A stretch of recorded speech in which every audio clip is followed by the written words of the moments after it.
Hey guys, this is Justin. Hello and welcome to another video. So today I want to talk the lore implications of some of the new information we learned in Tales of the Empire. If you want a review, I actually did that yesterday. It's the most recent live stream, less than an hour long. In short, I thought Tales of the Empire was okay, but it left me wanting a lot more. It felt like we only got slices, and sometimes uninteresting ones, of what could have been much more compelling stories if told more completely. For example, the Morgan Elsbeth episodes. There's not really anything new in there. The Mandalorian Season 2, Episode 5, The Jedi, basically tells us Morgan's entire backstory. Ahsoka says her people were annihilated during the Clone Wars. She then became an industrialist for the Empire, and here we are. Still, I'm probably going to talk most about Morgan Elsbeth's story because although the plot wasn't always interesting, there was some lore in there. First, Morgan Elsbeth for some reason was apparently the initial mind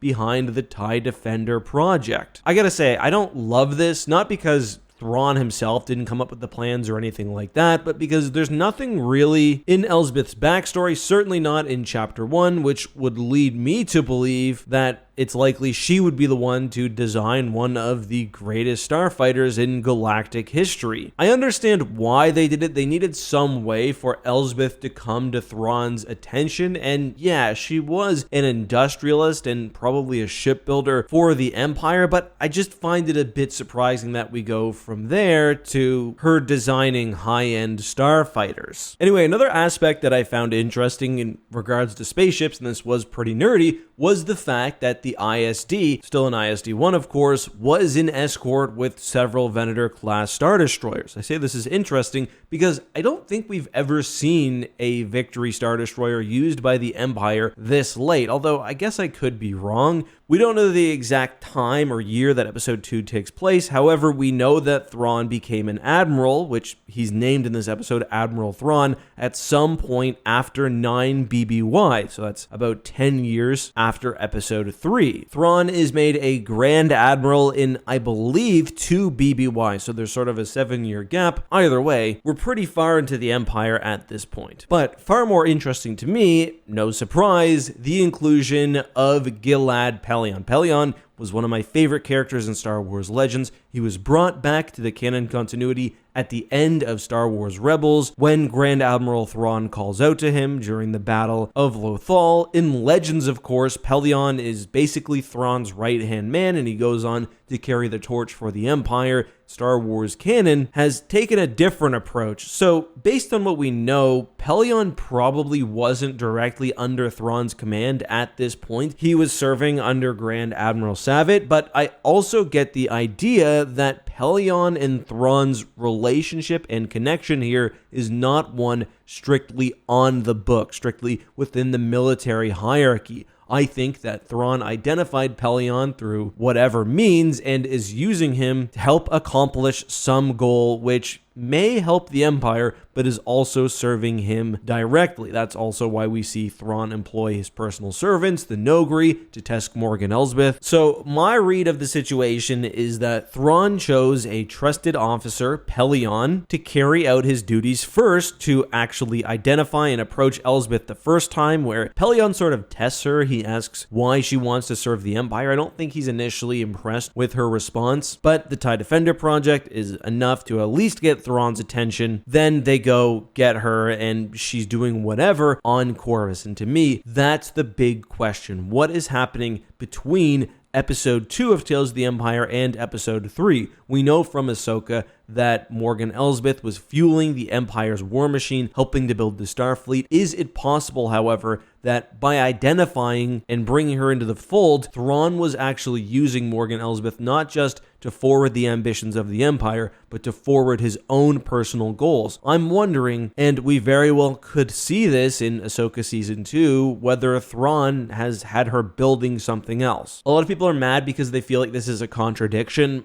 I don't, because again, I don't think this is official fleet channels, and even if it were, I would honestly take the retcon to make Pelon serving Thrawn earlier. The downside is they could have used Eli Vanto instead. People, I think, would have went wild to see him on the screen for the first time, and it's probably time. And I do have to go back and read those early canon Thrawn novels to see what the relationship between Pelon and Thrawn was like before they actually worked together, which I believe only happened right before Lothal. Either way, Pelon is moving closer to as he existed in Star Wars Legends, and I'm not going to complain about that at all, and I'm surprised that so many people are unhappy with the decision. Thrawn has always been a pretty nuanced character, and there's always been the question of, all right, is he evil? Is he serving himself? Is he doing what he does for the good of the galaxy? And that honestly has often depended on where he's being portrayed. Initially, Timothy Zahn wrote Thrawn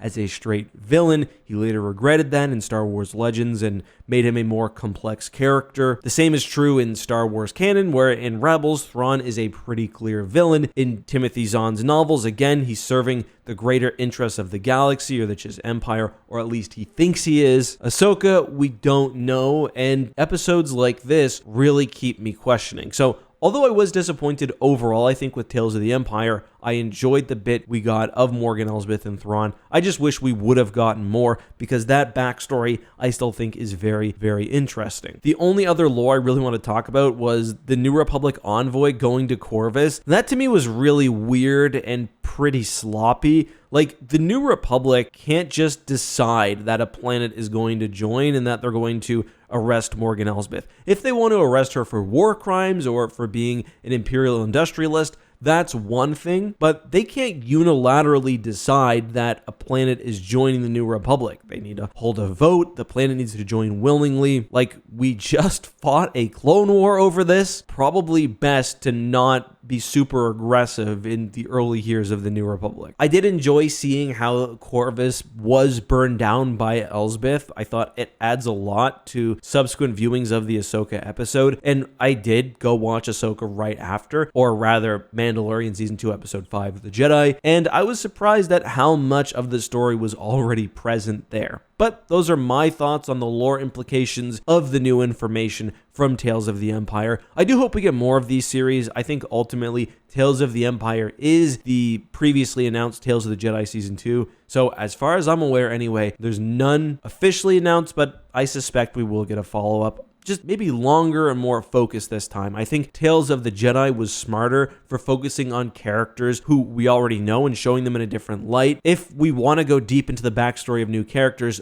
there's got to be more there in my opinion. Like Dooku, it's interesting to see that brief snapshot of his life because we know so much about him already. With Morgan Elsbeth, this is a lot of what we know about the character and it needs to be more compelling. Those are just my thoughts though. Again, let me know yours down below.